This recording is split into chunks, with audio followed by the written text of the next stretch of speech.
एक दिन भगवान बुद्ध एक वन से गुजर रहे थे। विश्राम करने के लिए कुछ समय के लिए वह एक पेड़ के नीचे बैठ गए। पास में ही एक व्यक्ति जमीन खोद रहा था। जमीन खोदते खोदते उस व्यक्ति को एक कलश मिला। वह कलश हीरे जवाहरात से भरा हुआ था। उस व्यक्ति ने सोचा, आज तो मेरा भाग्य जाग उठा है। उसने कलश भगवान बुद्ध के चरणों में रखा और कहा, आपके आशीर्वाद से ही मुझे यह दौलत प्राप्त हुई है, इसलिए इनमें से कुछ रत्न मैं आपको भेंट करना चाहता हूँ।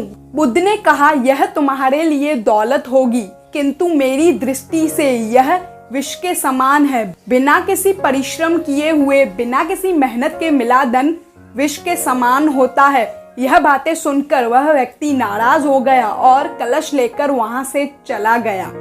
उसने हीरे जवाहरात बेचकर संपत्ति खरीद ली और एक धनवान व्यक्ति बन गया। किसी दूसरे व्यक्ति ने ईर्ष्या के कारण राजा से शिकायत कर दी कि जमीन में दबा हुआ धन राजकोष का होता है। अमुक व्यक्ति ने इसे निजी काम में लिया है और नियमों का उल्लंघन किया है। उस व्यक्ति को राजा ने बुलाया और कलश जमा करवाने के लिए कहा। उस व्यक्ति ने सच्ची बात बताई कि हीरे जवाहरात बेचकर उसने संपत्ति खरीद ली है। राजा के आदेश से उस व्यक्ति को परिवार सहित जेल में डाल दिया गया। उसकी सारी संपत्ति भी जब्त कर ली गई। एक दिन जब राजा जेल के निरीक्षण के लिए गए, उस व्यक्ति से भी मिले। उस व्यक्ति ने कहा, जब मुझे जमीन से कलश मिला तब वहां भगवान बुद्ध भी थे। उन्होंने मुझसे कहा था कि कलश में रत्न नहीं विष है, लेकिन मैंने उनका अपमान किया था।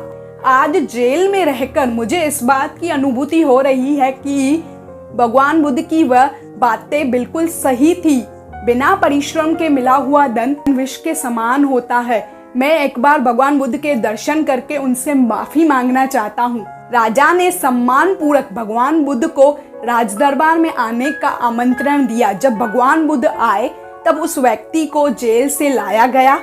उस व्यक्ति ने भगवान बुद्ध के चरणों में गिरकर माफी मांगी और कहा, उस दिन आपने सही कहा था।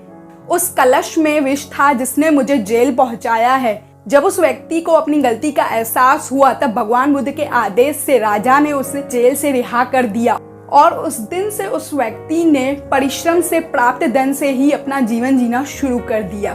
अगर वीडियो पसंद आई हो तो इसे लाइक और शेयर जरूर करिएगा। अगर आप मेरी चैनल पर पहली बार आए हैं तो इसे सब्सक्राइब जरूर कर दीजिएगा। मिलती हूँ आपसे नेक्स्ट वीडियो में।